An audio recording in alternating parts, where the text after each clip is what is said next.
Hello students. कैसे हैं आप सभी लोग। मेरा नाम है जयदीप आमेटा और आज हम बात करने वाले हैं एक नए चैप्टर की, which is Newton's law of motion. Short में अगर इसे लिखें तो लिखते हैं NLM। हमने जो अभी तक के चैप्टर्स पढ़े उनमें मोशन के बारे में बात करी। मोशन कैसा था, क्या क्या उसके पैरामीटर्स थे, ये सारी चीजें हमने अभी तक स्टडी करी। लेकिन कहीं भी हमने उस मोशन के कॉज के बारे में बात नहीं करी। मोशन क्यों हो रहा है इस बारे में बात नहीं करी, या कौन से ऐसा फैक्टर्स हैं जो मोशन को इफेक्ट कर सकते हैं, ये सारी बातें अभी तक नहीं करी। तो अब हम वो शुरू करने वाले हैं जिसे डायनामिक्स भी बोलते हैं। मैकेनिक्स के दो parts, kinematics and dynamics. Kinematics आप अभी तक पढ़ रहे थे जिसमें सिर्फ मोशन की बात हो रही थी। अब डायनामिक्स में आप कॉज ऑफ मोशन की भी बात करते हैं। तो चलिए शुरू करते हैं आज का chapter, Newton's law of motion. Simply law of motion भी कहा जाता है इसे। क्या क्या चीजें इसमें पढ़ने वाले हैं, तो बिल्कुल फर्स्ट में हम बात करेंगे फोर्स की, कि फोर्स होता क्या है। देन लॉ ऑफ मोशन, कौन कौन से लॉज हैं, उनका क्या क्या इम्प्लीमेंटेशन है हमारे सिलेबस में, वो सारी हम बातें करने वाले हैं।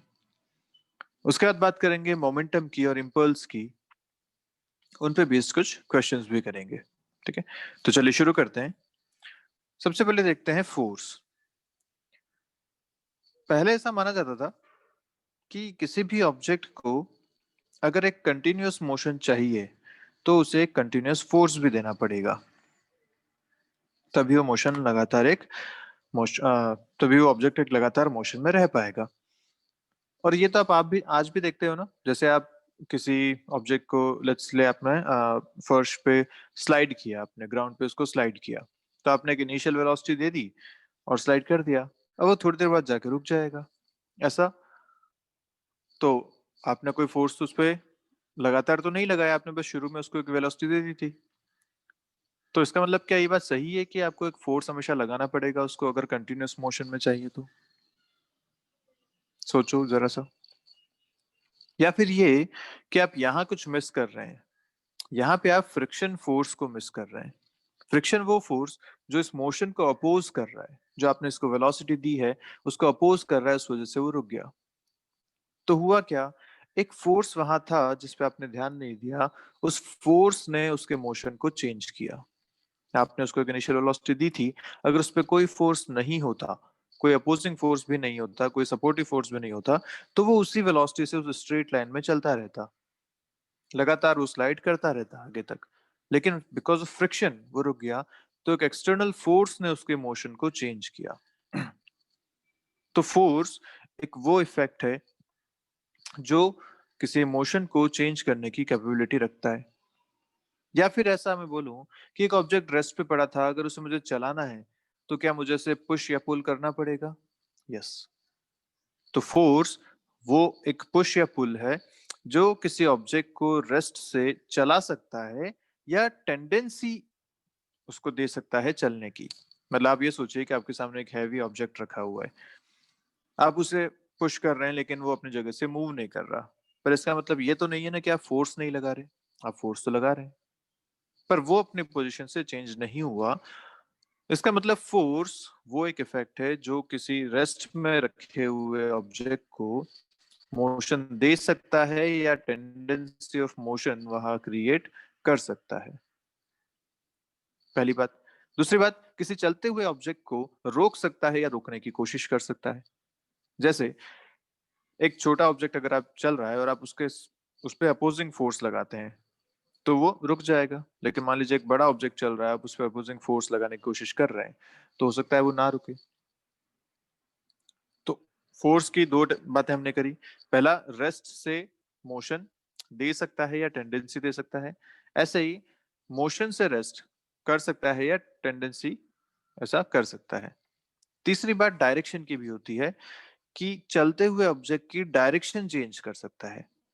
तो ये सारी चीजें जो एक प्रॉपर्टी इफेक्ट करेगी वो कहलाएगा फोर्स।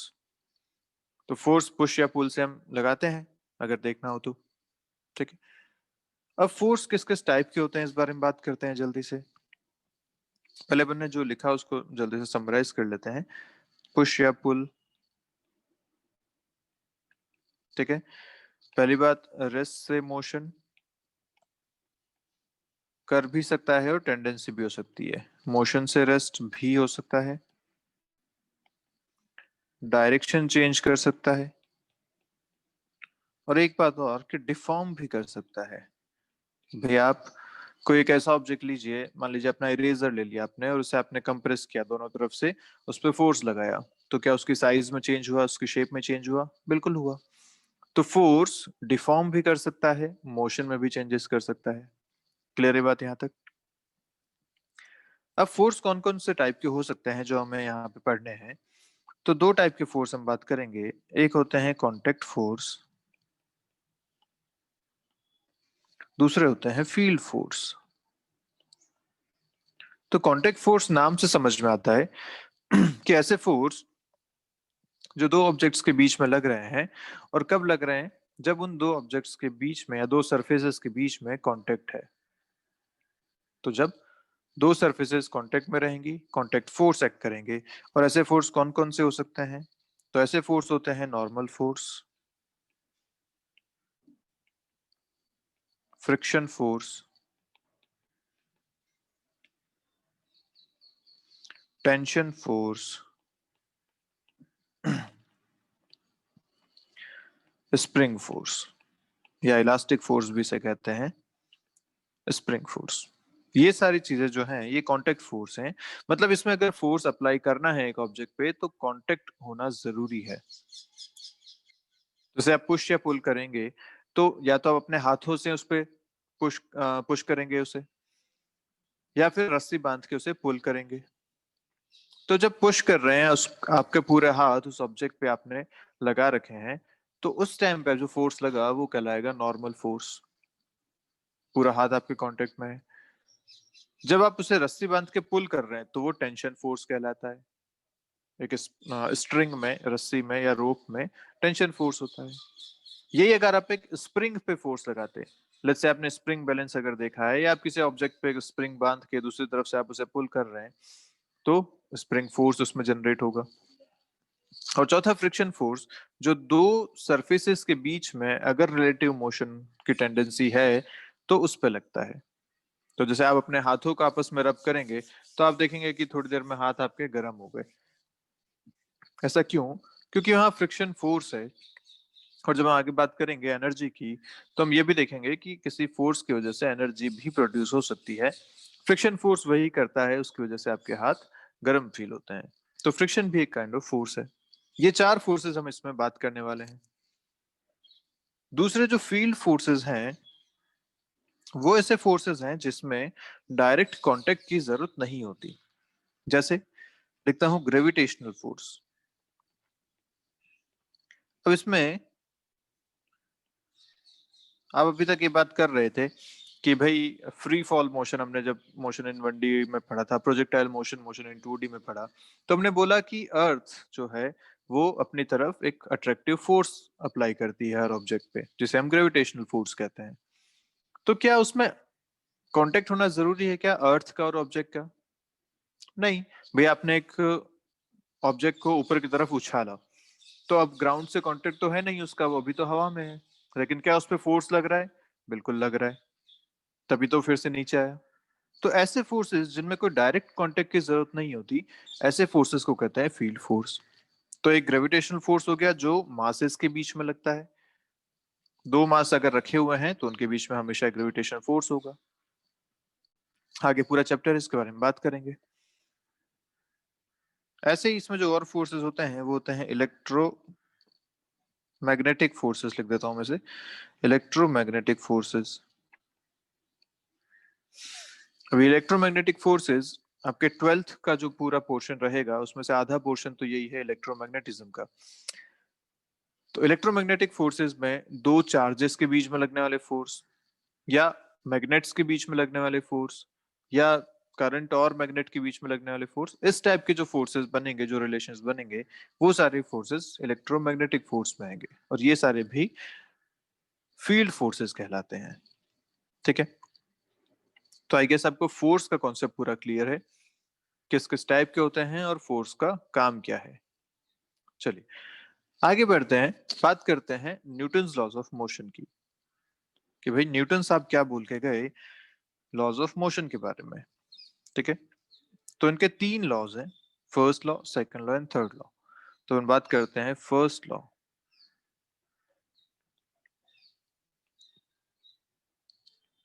लॉज ऑफ मोशन की हम बात कर रहे हैं, उसमें बात करते हैं फर्स्ट लॉ की।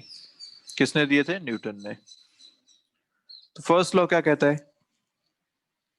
फर्स्ट लॉ ये कहता है कि अगर एक ऑब्जेक्ट रेस्ट पे है तो वो रेस्ट पे ही रहने वाला है, या फिर अगर एक ऑब्जेक्ट एक यूनिफॉर्म मोशन में है तो वो उस यूनिफॉर्म मोशन में ही रहेगा अनटिल एंड अनलेस उस पे कोई एक्सटर्नल फोर्स लगाया जाए। मतलब बिना एक्सटर्नल फोर्स के वो अपने स्टेट ऑफ मोशन में या स्टेट ऑफ रेस्ट में चेंज नहीं कर सकता। ठीक है, तो स्टेटमेंट तो आपके पास बुक्स में लिखा हुआ है ही, मैं आपको डायग्राम से समझा देता हूँ कि अगर ये ऑब्जेक्ट रेस्ट पे है तो ये रेस्ट पे ही रहेगा अनटिल एंड अनलेस आप इस पे कोई एक्सटर्नल फोर्स लगाएं। अब फोर्स लगाने से हो सकता है ये मोशन में आ जाए। दूसरी बात, अगर कोई ऑब्जेक्ट मोशन में है तो ये मोशन में ही रहने वाला है अनटिल एंड अनलेस आप इस पे एक एक्सटर्नल फोर्स लगाएं। क्लियर है बात? तो फर्स्ट लॉ कहलाता है लॉ ऑफ इनर्शिया। ये इनर्शिया क्या है? इनर्शिया वो प्रॉपर्टी है एक ऑब्जेक्ट की जो इसके स्टेट में होने वाले चेंजेस को अपोज करती है। जैसे जो ऑब्जेक्ट रेस्ट पे रखा हुआ है तो वो रेस्ट पे ही है, वो ऑटोमेटिक चलना शुरू नहीं कर देगा। जब तक कि उस पर कोई फोर्स ना लगे बाहर से वो चलना शुरू नहीं करेगा। क्लियर है बात? तो वो प्रॉपर्टी जो अपोज करती है स्टेट ऑफ मोशन में या स्टेट ऑफ रेस्ट में को चेंज होने से, वो कहलाती है इनर्शिया। अब हम जब इनर्शिया की बात अपने सिलेबस के लिए करते हैं तो जब फोर्स की बात करेंगे, इनर्शिया जो कहलाएगा वो हम रिलेट करेंगे सीधा सीधा मास से, कि जितना ज्यादा मास उतना ही ज्यादा उस ऑब्जेक्ट का इनर्शिया। तो जितना ज्यादा मास होगा उसके स्टेट को चेंज करने में आपको उतना ही ज्यादा फोर्स लगाना पड़ेगा। तो एक बड़ा ऑब्जेक्ट रखा हुआ है, उसको अगर आपको रेस्ट से मोशन में लाना है तो आपको फोर्स ज्यादा लगाना पड़ेगा। अगर एक कम मास का ऑब्जेक्ट रखा हुआ है तो आप उस पर कम फोर्स से भी मोशन प्रोड्यूस कर सकते हैं। क्लियर है बात? तो law of inertia, until and unless कोई एक्सटर्नल फोर्स हो ऑब्जेक्ट अपना स्टेट ऑफ मोशन या स्टेट ऑफ रेस्ट चेंज नहीं कर सकता। ठीक है बात? सेकंड लॉ की बात करते हैं।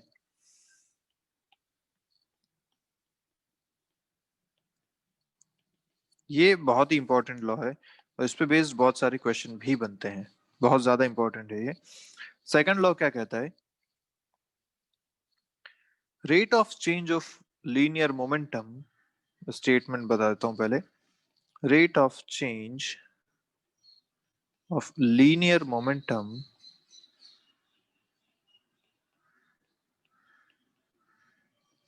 is equal to net force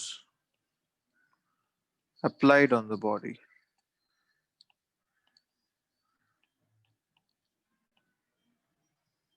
ठीक है, ये है इसका स्टेटमेंट।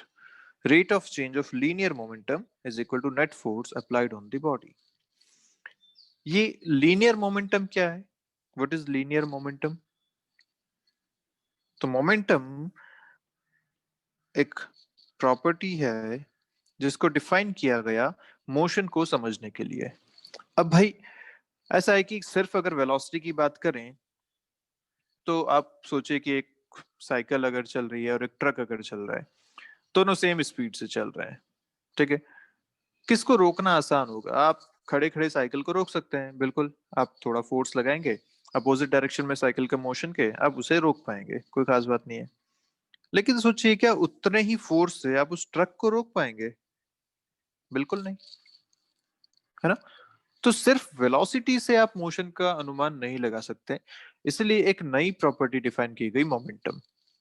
तो ये जो नई क्वांटिटी मोमेंटम है, ये साथ में मास को भी कंबाइन करती है और इसे लिखा जाता है p से, p equal to mass into velocity, p equal to mv। ये जो मोमेंटम है ये भी एक वेक्टर क्वांटिटी है, जिस डायरेक्शन में वेलोसिटी होगी उसी डायरेक्शन में मोमेंटम भी होगा। अब सेकंड लॉ यह कहता है कि जो rate of change, remember rate of change हमने डिफरेंशिएशन में पढ़ा था, d बाई डी, डिफरेंशिएशन किसी का होता है उसी को रेट ऑफ चेंज भी कहते हैं। तो rate of change of linear momentum is equal to net force applied on the body. तो ये आपका है सेकंड लॉ, जो कहता है कि dp by dt is equal to f।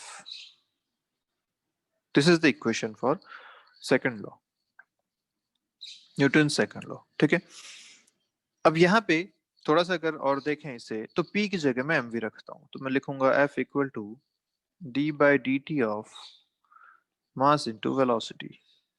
और अगर दो क्वांटिटीज अंदर प्रोडक्ट में है और उनका मुझे डिफरेंशिएशन करना है, तो क्या मुझे प्रोडक्ट रूल यहाँ पे यूज करना चाहिए? बिल्कुल। क्या कहता था प्रोडक्ट रूल डिफरेंशिएशन का? साइड में बता देता हूँ। D by D X of U into V जब आप करते थे तो क्या करते थे? एक का करते थे, दूसरे को सेम रखते थे, और दूसरे का करते थे, पहले को सेम रखते थे। तो U dash into V plus V dash into U, ये जो डैश लगा रखा है इसका मतलब डिफरेंशिएशन वाली टर्म्स है। तो यहाँ भी अगर ऐसा लिखा जाए तो लिख सकते हैं m into D V by D T plus v into D M by D T. ये हो जाएगा आपका फोर्स की कंप्लीट इक्वेशन। ठीक है, अब यहाँ अगर ध्यान से देखो तो दो टर्म्स बन रही हैं जिसपे फोर्स डिपेंड कर रहा है। फर्स्ट टर्म में लिखा गया है m into D V by D T. What is D V by D T? Differentiation of velocity. पढ़ के आए आप लोग? dv by dt is nothing but acceleration, है ना? ये होता है। तो क्या मैं इसे ऐसा भी लिख सकता हूँ, f equal to m into a, बिल्कुल लिखा जा सकता है, plus v dm by dt। what is dm by dt? dm by dt is rate of change of mass। Differentiation मतलब रेट ऑफ चेंज, और डिफरेंशिएशन किसका किया है आपने? m का, m मतलब मास का। तो dm by dt is rate of change of mass। अब अगर किसी ऑब्जेक्ट का मास समय के साथ चेंज हो रहा हो तो हमें ये टर्म भी यूज करनी पड़ेगी। लेकिन जनरली हम जो ऑब्जेक्ट्स देखते हैं, जो हम यूज करेंगे हमारे क्वेश्चंस में, उन सब के लिए मास कांस्टेंट होता है। भाई एक आपको बोल दिया कि एक ब्लॉक यहाँ पे रखा हुआ है, इस पे इतना फोर्स लग रहा है, तो उस ब्लॉक का मास तो चेंज नहीं होगा, वो उतना का उतना रहने वाला है।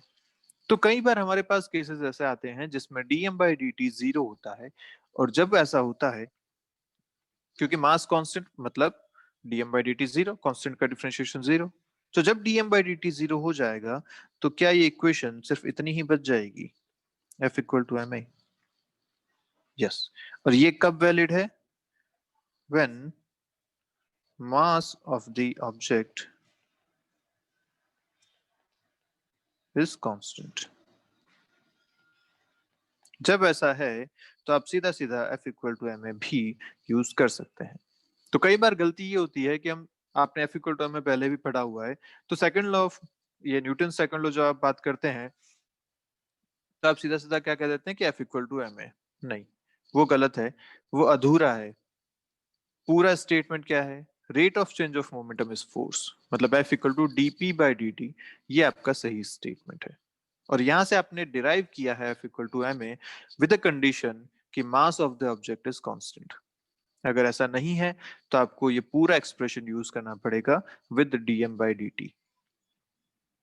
तो ऐसे क्वेश्चन भी आते हैं, पूछे गए हैं, तब आप सीधा अगर एफ इक्वल टू एम करेंगे तो गलत आंसर आएगा। ठीक है, बात यहां तक पक्की बात? चलिए आगे बढ़े। तो हमने यहाँ पे देखा कि जो फोर्स था उसे लिखा गया था D P by D T के बराबर। ठीक है भैया, फोर्स भी एक वेक्टर क्वांटिटी है, मोमेंटम भी वेक्टर क्वांटिटी है, ठीक है, सारी चीजें। पर क्या डिफरेंशिएशन को आपने एक तरीके से और डिफाइन किया था, slope of the curve? Yes, this force is slope of the PT curve, मतलब मोमेंटम टाइम कर्व का जो स्लोप है वो भी आपको फोर्स देगा। तो अगर आपके पास एक ऐसा कर्व बना रखा है, let's say momentum time curve है और कर्व कुछ ऐसा चल रहा है, तो आपको पूछा गया बताइए यहाँ पे किस पॉइंट पे फोर्स जीरो है, कहाँ कहाँ फोर्स पॉजिटिव है और कहाँ कहाँ फोर्स नेगेटिव है। ये सारे क्वेश्चंस आपसे पूछे गए। तो मैं आपको कुछ रीजंस बता देता हूँ। ये ए पॉइंट, ये बी पॉइंट, यहाँ पे आ गए तो सी पॉइंट, इधर ये डी पॉइंट। अब आपको बताना है कि किस पॉइंट पे फोर्स जीरो है। ए बी सी डी इनमें से कौन से पॉइंट पे फोर्स जीरो है। तो क्या करेंगे, फोर्स जीरो मतलब एफ इक्वल टू जीरो आपसे पूछा गया, तो D P by D T zero होना चाहिए। इसका मतलब स्लोप जीरो होना चाहिए। और स्लोप जीरो कहाँ कहाँ पे है, तो पॉइंट बी और पॉइंट सी, ये पॉइंट ऐसे हैं जहां पे स्लोप जीरो है, मतलब ये अपना आंसर हो जाएगा for the force equal to zero. Clear बात। यहाँ पे अगर स्लोप बनाएंगे तो लाइन ऐसी बनेगी, स्लोप मतलब टेंजेंट, तो लाइन ऐसी बनेगी, और यहाँ पे अगर स्लोप बनाएंगे तो लाइन ऐसी बनेगी। इन दोनों का ही slope angle with the X axis zero है। ठीक है। आपसे पूछा गया कि बताइए कहाँ पे फोर्स पॉजिटिव है, तो आप क्या देखेंगे, जहां पे स्लोप पॉजिटिव वहां पे फोर्स पॉजिटिव। स्लोप पॉजिटिव कहाँ कहाँ पे है, तो जहां पे एक्स एक्सिस के साथ एंगल 90 से कम बनता है वहां स्लोप पॉजिटिव होता है। तो ये देखिए ए से बी तक का जो रीजन है, यहाँ पे जो हम स्लोप बनाएंगे इसके लिए एंगल हमेशा 90 से कम रहने वाला है ना। किसी भी पॉइंट पे बना लीजिए ए से बी के बीच में, ऐसे ही सी से डी के बीच में आप किसी भी पॉइंट पे अगर बनाएंगे टेंजेंट, तो इसका एंगल भी 90 से कम रहने वाला है। तो फोर्स पॉजिटिव अगर मुझे लिखना है तो मैं लिख सकता हूँ रीजन, जो रीजन रहेंगे वो ए से बी वाला रीजन और दूसरा सी से डी वाला रीजन, इसमें फोर्स पॉजिटिव रहेगा। और अगर फोर्स नेगेटिव की बात की जाए तो जो बचा हुआ रीजन है बीच वाला, बी से डी वाला रीजन, सॉरी बी से सी वाला रीजन, उसमें आप कह सकते हैं कि फोर्स नेगेटिव होगा, क्योंकि यहाँ पे जो स्लोप है वो स्लोप ऐसा बनेगा और इसके लिए जो एंगल बनेगा वो मोर देन 90 डिग्री बनेगा। ठीक है। तो ये बहुत सारा इंफॉर्मेशन हमने यहाँ से कलेक्ट किया इस सेकंड लॉ से, और ये सारे के सारे बहुत ही इंपॉर्टेंट है, इसके बारे में ध्यान रखिएगा। मैं जल्दी से एक बार आपको रिवाइज करा देता हूँ। फर्स्ट जो था मोमेंटम, क्या होता है, momentum is P equal to M V. Momentum एक वेक्टर क्वांटिटी है, डिफाइन किया जाता है मास इनटू वेलोसिटी से। इसकी जो यूनिट बनेगी वो बनेगी केजी मीटर पर सेकंड, ऐसा यूनिट की अगर बात करें। इसके लिए जो डायमेंशन बनेगी वो बनेगी M L T minus one.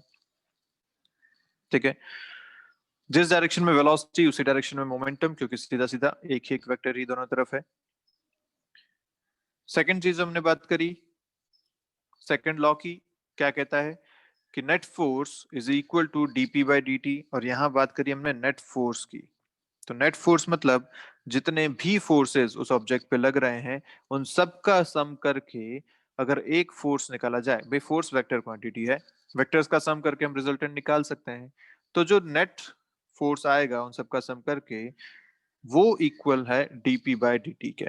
ठीक है। तो अलग अलग फोर्सेस डीपी बाय डी के इक्वल नहीं करेंगे, एक ऑब्जेक्ट पे जो टोटल फोर्स नेट फोर्स जो लग रहा है वो हो जाएगा आपका डीपी बाय डी।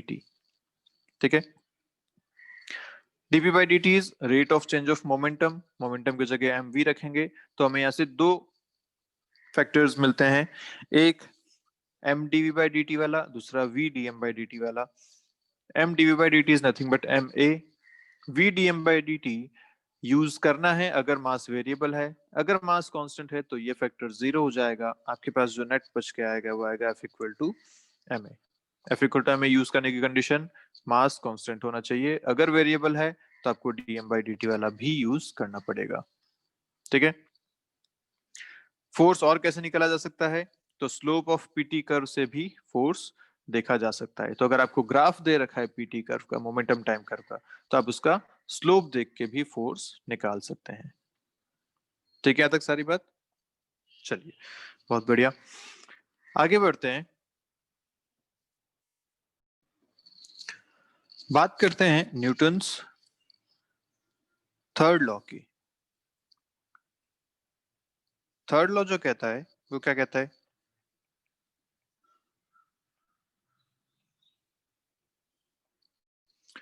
वो कहता है कि every action has equal and opposite reaction. क्या मतलब हुआ इसका? Every action has equal and opposite reaction, मतलब ये एक्शन और रिएक्शन से यहाँ जो आपको बात की गई है वो बेसिकली फोर्सेस के बारे में बोला गया है। एक फोर्स अगर आप एक ऑब्जेक्ट पे लगाते हैं तो वो ऑब्जेक्ट आप पर भी उतना ही फोर्स वापस एक्ट करता है। जैसे अगर आप एक ऑब्जेक्ट को पुश कर रहे हैं तो ये लॉ क्या कहता है कि वो ऑब्जेक्ट भी आपको उतने ही फोर्स के साथ फिर से पुश कर रहा है। या फिर ये कि आप जब चल पा रहे हैं तो कैसे चल रहे हैं? क्या आप एकदम स्मूथ सरफेस पे चल पाएंगे? नहीं, आप स्लिप करेंगे। तो चलने के लिए थोड़ा सा रफ सरफेस चाहिए, और वो आप वहां पे इसलिए चल पा रहे हैं क्योंकि आप अर्थ को या ग्राउंड को पीछे की तरफ पुश कर रहे हैं और ग्राउंड आपको आगे की तरफ पुश कर रहा है, इसलिए आप वहां पे आगे बढ़ पा रहे हैं। ऐसे ही अगर एक रॉकेट की बात करें तो रॉकेट में से जो गैसेस बाहर निकल रही हैं, तो रॉकेट उन गैसेस पे पीछे की तरफ फोर्स लगा रहा है और गैसेस रॉकेट पे आगे की तरफ फोर्स लगा रही हैं, जिसकी वजह से वो आगे बढ़ पा रहा है। तो हर एक फोर्स हमेशा, कोई भी फोर्स हो वो हमेशा एक पेयर में एग्जिस्ट करता है, और ये जो पेयर्स कहलाते हैं ये एक्शन रिएक्शन पेयर्स कहलाते हैं। ठीक है, तो क्या नाम दिया अपन ने इसको? Action reaction pairs.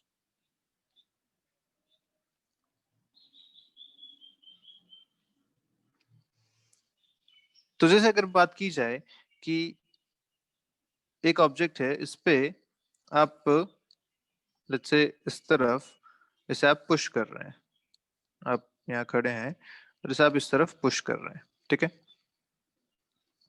जब पुश कर रहे हैं इस तरफ तो आपने ऑब्जेक्ट पे फोर्स किधर लगाया? इस तरफ लगाया। तो ऑब्जेक्ट ने भी आप पर सेम फोर्स इस तरफ लगाया। तो अगर मैं बोलूं कि ये है ऑब्जेक्ट वन, आप है टू, तो मैं बोलूंगा कि this is force on one due to two, F12 force on one because of two. ऐसे ही हो जाएगा force on two because of one.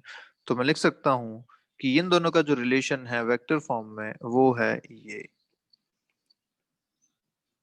Equal and opposite, मतलब मैग्नीट्यूड में ये दोनों सेम है, डायरेक्शन में ये दोनों जस्ट अपोजिट है।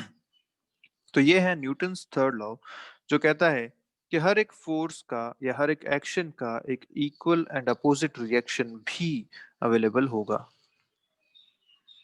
ठीक है बात? अब अगर ऐसा है तो नेट फोर्स जीरो क्यों नहीं हो जाता?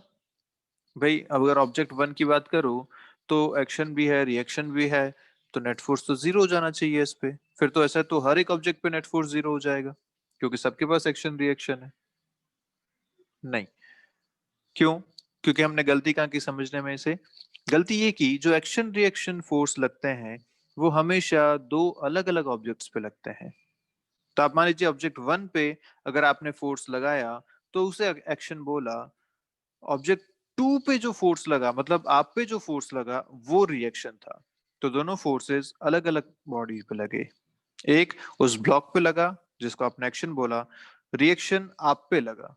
तो अगर सिर्फ ब्लॉक की बात की जाए तो उस पे एक ही फोर्स लग रहा है जिसको आपने एक्शन बोला था, और अगर आपकी बात की जाए तो आप पे भी एक ही फोर्स लग रहा है जिसको आपने रिएक्शन बोला था।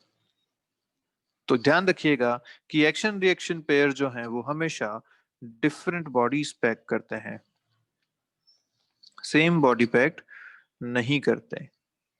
दो अलग अलग बॉडीज पे, एक पे एक्शन दूसरे पे रिएक्शन। जैसे अगर रॉकेट की बात कर रहे हैं तो रॉकेट में जो गैसेस पे फोर्स लगा वो अगर एक्शन था तो रिएक्शन था रॉकेट पे लगने वाला फोर्स, जिसकी वजह से वो ऊपर की तरफ चला।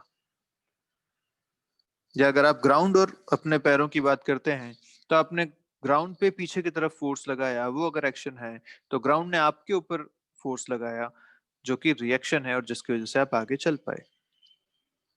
क्लियर है बात? तो ध्यान रखेंगे एक्शन रिएक्शन पेयर हमेशा दो अलग अलग ऑब्जेक्ट्स पे लगता है, इक्वल इन मैग्नीट्यूड होता है मतलब सेम मैग्नीट्यूड का फोर्स लगेगा, जस्ट अपोजिट होता है, जिस डायरेक्शन में एक्शन फोर्स है उसके जस्ट अपोजिट डायरेक्शन में रिएक्शन फोर्स भी होगा। क्लियर है यहाँ तक सारी बातें? पक्की बात? मतलब इनका लाइन ऑफ एक्शन जो है वो सेम रहता है, इसको बोलते हैं line of action. Line of action मतलब जिस डायरेक्शन में आप फोर्स लगा रहे हैं वो। तो लाइन ऑफ एक्शन इनका सेम रहेगा बट जस्ट अपोजिट होंगे। ठीक है सारी बातें यहाँ तक आपको? चलिए, तो ये था थर्ड लॉ। तीन लॉ आई गेस आपको क्लियर है। सेकंड लॉ से majority of the questions numericals बनते हैं। फर्स्ट और थर्ड लॉ इनके सपोर्टिव रोल में काम आते हैं। ठीक है, तो चलिए अपन आगे बढ़ते हैं, नेक्स्ट कॉन्सेप्ट पढ़ते हैं। अपना जो नेक्स्ट कॉन्सेप्ट है वो है इम्पल्स का। इम्पल्स क्या है? इसे अगर डिफाइन किया जाए तो this is nothing but change in momentum. Change in momentum को बोला जाता है इम्पल्स। अब ये इम्पल्स को डिफाइन करने की जरूरत क्या पड़ी? तो भाई हमने ये देखा कि कोई फोर्स कितना मोमेंटम चेंज कर सकता है किसी ऑब्जेक्ट में, ये चेक करने के लिए इम्पल्स को डिफाइन किया गया। तो भाई हमने अभी पढ़ा था सेकंड लॉ में कि F equal to dp by dt, है ना? अगर मैं इसे ऐसा लिखूं तो dp equal to F D T, ये भी लिखा जा सकता है। और लेट्स से दोनों तरफ अगर मैं इंटीग्रेट करता हूं तो मैं लिखता हूं p इनिशियल से p फाइनल, इसकी इनिशियल से फाइनल की, और ये है मान लीजिए टाइम t1 से t2 तक। अगर ऐसा इसको इंटीग्रेट किया गया तो मुझे क्या मिलेगा? ये होगा delta p which is p final minus p initial is equal to integral f dot D T which is t1 से t2।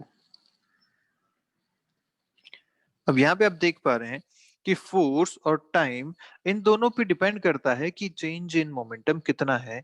इसलिए यहाँ डिफाइन किया गया इम्पल्स कि किसी फोर्स का एक्टिंग टाइम कितने के लिए है। भाई लीजिए कोई एक फोर्स लगा बहुत ज्यादा, 1000 न्यूटन का आपने फोर्स लगा दिया पर बहुत कम टाइम के लिए लगाया, लेट्स से 0.001 सेकंड के लिए लगाया, तो उसका चेंज, उसकी वजह से चेंज इन मोमेंटम जो ऑब्जेक्ट में आएगा वो कुछ और होगा। अब सोचिए एक बहुत छोटा सा फोर्स अगर ज्यादा टाइम के लिए लगा दिया तो उसकी वजह से जो चेंज इन मोमेंटम होगा वो कुछ और होगा। तो इसीलिए एक नई क्वांटिटी डिफाइन की गई विच इज इम्पल्स, जो एक फोर्स की वजह से एक ऑब्जेक्ट में होने वाले चेंज इन मोमेंटम को डिफाइन करता है, उसका एक क्वांटिटेटिव मेजर आपको प्रोवाइड करता है। ठीक है, तो ध्यान रखेंगे इम्पल्स क्या है? Change in momentum. कई बार गलती क्या होती है कि इम्पल्स को हम फोर्स समझ लेते हैं और फोर्स कैलकुलेट कर लेते हैं। नहीं, इम्पल्स इस सीधा सीधा चेंज इन मोमेंटम। इसकी जो डायमेंशंस होंगी या इसकी जो यूनिट्स हैं वो भी मोमेंटम वाली ही हैं, इसकी डायमेंशन भी मोमेंटम वाली ही है। ठीक है, बात ध्यान रखेंगे। अब अगर यहां से एक चीज देखी जाए तो कहते हैं this force F is called as impulsive force. तो इम्पल्सिव फोर्स क्या होता है? एक बहुत छोटे टाइम के लिए लगने वाला फोर्स जिसकी वजह से कोई मोमेंटम में चेंज होता है। जैसे मान लीजिए कोलिजन हुआ, आपने हाँ, सबसे आसान एग्जांपल, एक बॉल बॉल को आपने दीवार पे मारा, तो वो कुछ टाइम के लिए दीवार पे कांटेक्ट में रही, वॉल से कांटेक्ट में रही और फिर लौट के वापस आई। तो वो जो कांटेक्ट पीरियड था, जितने टाइम में दोनों एक दूसरे पे फोर्स लगा रहे थे, वो जो फोर्स लगा वो कहलाता है इम्पल्सिव फोर्स, क्योंकि वो कांटेक्ट टाइम बहुत कम था, फ्रैक्शन ऑफ सेकंड्स, और उतने टाइम में जब वो वहां टिकी उस पर जो फोर्स लगा उसमें जो चेंज इन मोमेंटम हुआ वो जिस फोर्स की वजह से हुआ उसे कहा गया इम्पल्सिव फोर्स।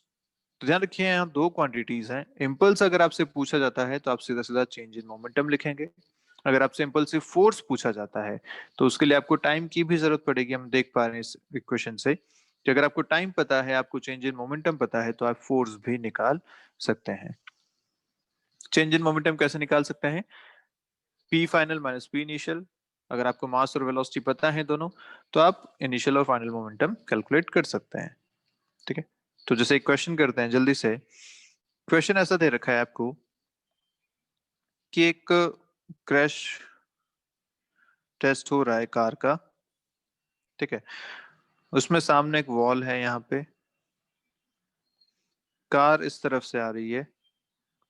क्रश टेस्ट में कार को क्रश करवाते हैं दीवार पे, देखने के लिए कि जो अंदर लोग बैठे हैं उनकी सेफ्टी कितनी है।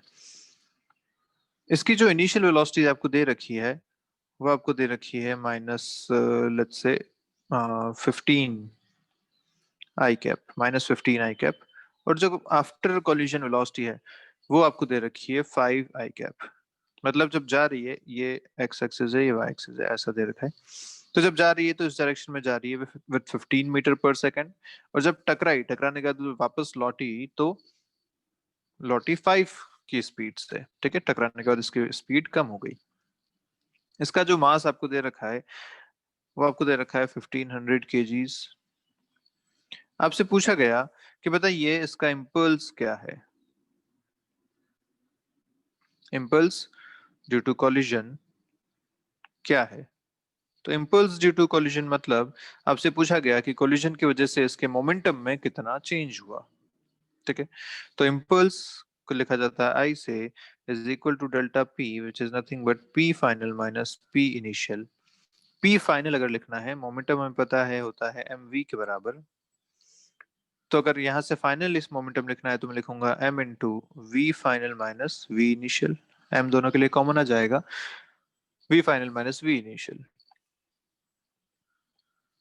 v फाइनल कितना है 5 i cap, v इनिशियल कितना था -15 i cap। कितना आया ये m इंटू 20 या 20 m i cap। डायरेक्शन भी आएगी क्योंकि इम्पल्स भी मोमेंटम की तरह एक वेक्टर क्वांटिटी है। तो m आपको दे रखा है 1500, 20 इंटू 1500 आप करेंगे इन आई कैप तो आपके पास फाइनल आंसर आ जाएगा विच इज 3 इंटू 10⁻⁴ kg/मीटर/सेकंड इन आई कैप डायरेक्शन। तो this is the change in momentum जो इसको कोलिजन की वजह से मिला, या इम्पल्स जो इसको कोलिजन की वजह से मिला। ठीक है, अब इसमें डायरेक्शन बहुत इंपॉर्टेंट है, इसलिए ध्यान रखेंगे हमेशा कि आपको सीधा सीधा यहाँ पे मैग्नीट्यूड से कैलकुलेट नहीं करना है, विद डायरेक्शन आपको चीजें यहाँ पे रखनी है।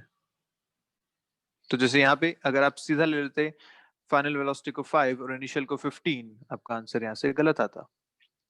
ठीक है, आप डेल्टा वी या जो चेंज इन मोमेंटम है उसमें जो V final minus V initial है उसको 10 कर देते, जबकि कितना है यहाँ पे एक्चुअली 20।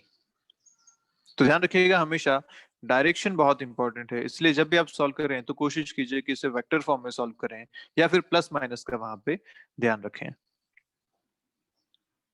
ठीक है, प्लस माइनस मतलब अगर वेलोसिटी एक बार इस तरफ है तो आपने उसको अगर पॉजिटिव लिया है तो इस तरफ वेलोसिटी को आप नेगेटिव लेंगे, या इसका उल्टा, जैसा भी आप मानते हैं, लेकिन वो चीज ध्यान में रख के ही हमें इसको सॉल्व करना है।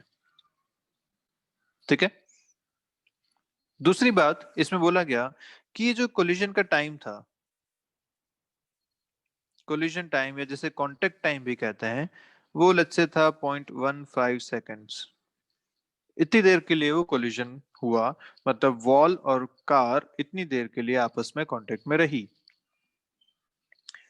तो पूछा गया आपसे कि बताइए इस पे इम्पल्सिव फोर्स कितना लगा। क्या पूछा गया आपसे? बताइए इस कार पे इम्पल्सिव फोर्स कितना लगा, इम्पल्सिव फोर्स ऑन कार। ठीक है, ये आपसे इसी को ये भी पूछा जा सकता है, force applied on car by the wall, ये कितना लगा, ये भी आपसे पूछ सकता है, सेम बात है ये दोनों। तो कैसे निकालेंगे? हमें पता है कि कार के इम्पल्स क्या है या कार का चेंज इन मोमेंटम कितना है, और वो लिखा जाता है एफ डॉट डी टी से। ऐसा लिखा जा सकता है भाई, अगर इंटीग्रेशन में आप लिखते थे तो आप dp equal to F D T लिखते थे, इसका इंटीग्रेट करते थे। अगर फोर्स कांस्टेंट है तो हम सीधा सीधा ऐसे लिख सकते हैं, ऐसे delta P equal to F delta T, क्योंकि कांस्टेंट वैल्यू जो होती है वो तो इंटीग्रेशन से बाहर आ जाती है, तो आप सीधा ऐसा भी लिख सकते हैं इसे। तो जब एवरेज की बात करते हैं या कांस्टेंट की बात करते हैं तो सीधा ऐसे लिखेंगे, चेंज इन मोमेंटम अभी हमने कैलकुलेट किया 3 into 10⁻⁴ I cap equal to force हमें कैलकुलेट करना है इनटू टाइम, टाइम आपको दे रखा है डेल्टा टी जितनी देर वो कॉन्टेक्ट में रहा 0.15।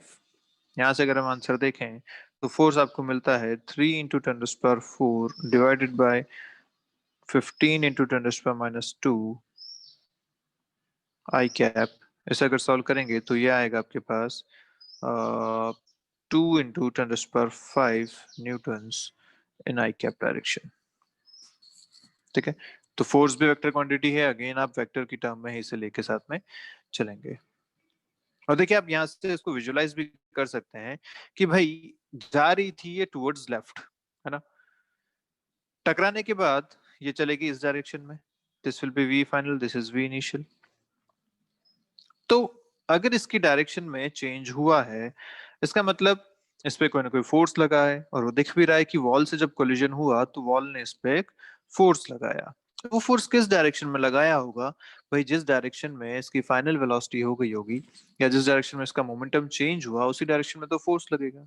ये लेफ्ट में जा रहा था, टकराने के बाद राइट में जाने लगा, इसका मतलब फोर्स जो लगा है वो टुवर्ड्स राइट लगा होगा, तभी ये उस डायरेक्शन में चलना शुरू किया होगा। तो यही हमारे पास आंसर भी आया, आई कैप डायरेक्शन में हमारे पास फोर्स आया, मतलब टुवर्ड्स राइट इस पे फोर्स लगा। ठीक है, तो आप चाहे तो इस तरीके से आई जे पूरा वेक्टर फॉर्म में कीजिए, या फिर दूसरा आप विजुअलाइज करके भी सीधा आंसर बता सकते हैं।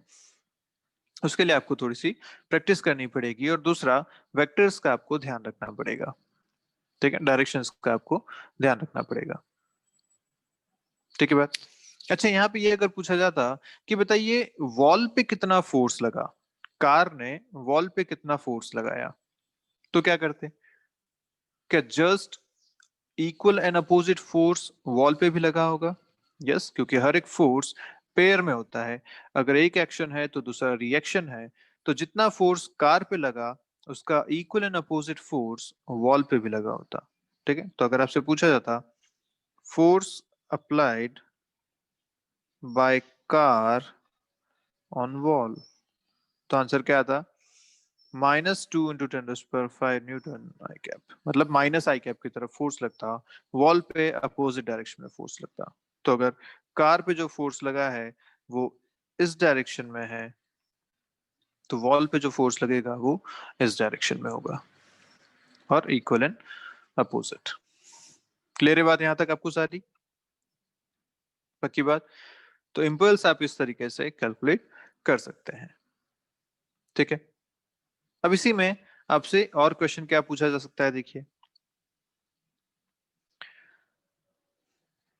इस बार जो कोलिजन है वो कुछ ऐसा है, यहाँ पे एक वॉल है, आपने एक बॉल को इधर फेंका, ठीक है, मास m है, वेलोसिटी v से फेंका, यहाँ पे जाके टकराई और सेम डायरेक्शन में वापस लौट के आ गई। सेम लाइन पे भी चलेगी ऑब्वियसली, पर मैं डायग्राम इस तरीके से बना रहा हूँ, इसी डायरेक्शन में वापस सेम वेलोसिटी से सेम स्पीड से लौट के आ गई।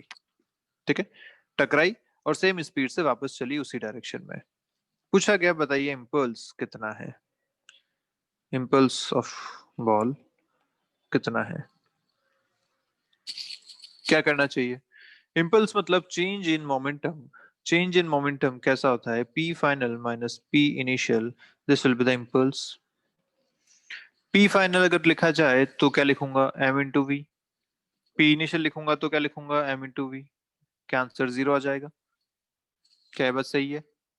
भाई मोमेंटम होता है मास इंटू वेलोसिटी, दोनों बार मास में भी कोई चेंज नहीं है, वेलोसिटी में भी कोई चेंज नहीं है, बिफोर कोलिजन आफ्टर कोलिजन, तो क्या आंसर 0 आ जाएगा इसका? नहीं, ये गलत है। क्यों गलत है? क्योंकि यहाँ पे आपने डायरेक्शन कंसीडर ही नहीं करी। भाई अगर एक मोमेंटम टुवर्ड्स लेफ्ट है, एक मोमेंटम टुवर्ड्स राइट है, तो एक पॉजिटिव है दूसरा नेगेटिव है। तो आप अगर इस डायरेक्शन को पॉजिटिव मान के चलते हैं तो ये डायरेक्शन नेगेटिव कहलाएगी, मतलब जो फाइनल मोमेंटम है वो माइनस एम वी है। P final is minus mv, P initial is mv। अब अगर आपको इम्पल्स निकालना है तो P final माइनस P initial करेंगे, आंसर आएगा minus M V which is -2 mv। Minus मतलब टुवर्ड्स लेफ्ट जो है वो इम्पल्स की डायरेक्शन है। क्लियर है बात? तो हमेशा ध्यान रखेंगे डायरेक्शंस की, प्लस या माइनस की। ठीक है। अगर आपसे यही पूछा जाता कि मान लीजिए ये टी टाइम के लिए इससे कांटेक्ट में रहा या डेल्टा टी टाइम के लिए इससे कांटेक्ट में रहा, तो बताइए इस पे फोर्स कितना लगा। तो force on ball by wall या ड्यूरिंग कोलिजन या बिकॉज ऑफ कोलिजन कितना उस पर फोर्स लगा। तो सीधा सा हिसाब है, फोर्स को आप लिख सकते हैं delta P by delta T, this will be the force minus 2 mv by delta T. ये वो फोर्स है जो इस बॉल पे लगने वाला है। क्लियर है सारी बातें यहाँ तक? पक्की बात। तो आई गेस अब आप सारे क्वेश्चंस जो इम्पल्स रिलेटेड हैं वो कर सकते हैं। कुछ और इसमें टाइप के क्वेश्चंस बनते हैं, वो हम जब क्वेश्चंस प्रैक्टिस करेंगे तो पूरे उस सेशन में एक साथ उसको लेंगे। ठीक है, तो चलिए आज के लिए यहीं तक खत्म करते हैं। मिलते हैं नेक्स्ट वीडियो में, बात करेंगे फोर्सेस के बारे में। फोर्सेस जो हमने लिस्ट बनाई थी उन सब के बारे में एक एक करके पढ़ेंगे। बात करेंगे कि एक ऑब्जेक्ट पे अगर बहुत सारे फोर्सेस एक साथ लग रहे हैं तो वो इक्विलिब्रियम में कैसे रह पाएगा, उसके इक्विलिब्रियम कंडीशंस क्या क्या होंगी या उसका मोशन कैसा होगा। ये सारी बातें हम आगे चल के करेंगे। ठीक है, तो चलिए मिलते हैं नेक्स्ट क्लास में, नेक्स्ट वीडियो में। अभी के लिए बाय बाय आप सभी लोगों को।